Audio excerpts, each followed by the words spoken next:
नमस्कार दोस्तों, नेहा दी डुग्गर मिलाची तुंदा मता स्वागत है। तो अज मैं तुसें लगी हाँ जियां कि तुस दिखा रहे हो कुल्थे दी दाल बनाना सखान।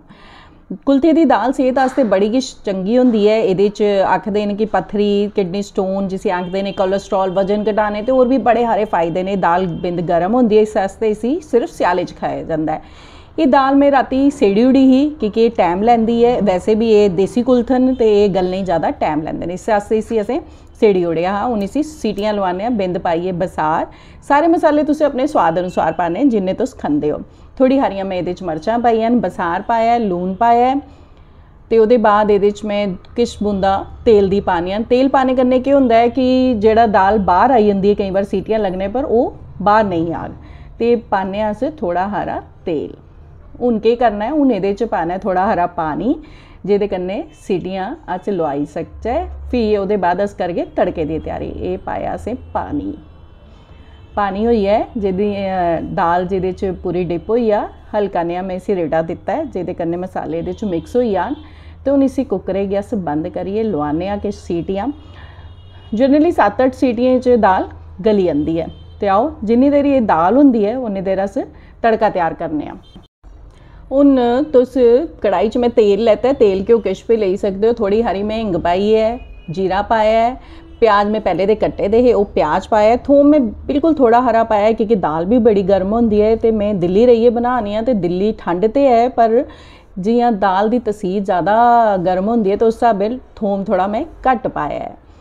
हूँ ये असें पाने ने सुक्के मसाले। तुस चाहो तो ये तेज पत्ता तो बाकी गर्म चीज़ां भी पाई सकते हो, पर मैं नहीं पाइयां, मैं वो अवॉइड कीतियां।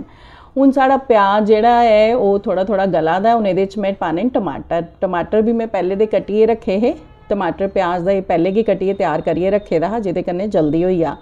तो हूँ टमाटर भी पाई उड़े ने। उहदे बाद ये असें सुक्के मसाले पाने ते जेल्ले गलिया जियां बाकी सब्जियां बनाने आ, जेल्ले बिंद गलियां तो उहदे बाद ये असें दाल मिक्स करनी है। जियां तुस दिक्खा दे हो थोड़ा थोड़ा उन्हें गलना शुरू होई दा। तो असें सुक्के मसाले वही सब पाने ने, हल्दी, सुक्का धनिया, लून, मर्च, गरम मसाला अगर तुस खंदे हो तो वह भी पाई सकते हो। जो भी चीज़ां तुस बाकी नॉर्मल दाल बनाने च पाते हो सारियां इहदे च तुस पाई सकते हो।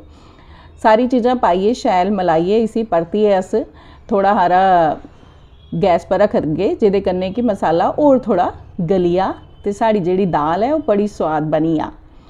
तो हुण मैं इस सारे मसाले रलाई मलाई ओड़े न। थोड़ी देर इसी भुज्जन दिन्ने ताकि शैल मसाले भुज्जी आन।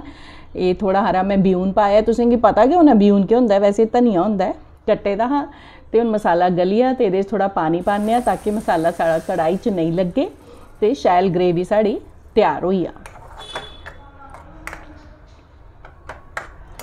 तो हुण देखो दाल भी मेरी उबली दी है। तो हुण दाल मैं क्या करनी है, उस कढ़ाई च पानी है जिहदे च असें मसाला पाए दा। तो मिक्स करिए आओ फिर खाना। जिले थोड़ी दाल रला मला दी ही मैं उन्नी देर च चौल चाढ़ी ओड़े न। तो तुस दिक्खा दे कुल्थ ते चौल दा अपना बखरा गै स्वाद। इसी ढोडे कन्नै भी खाई सकते हो।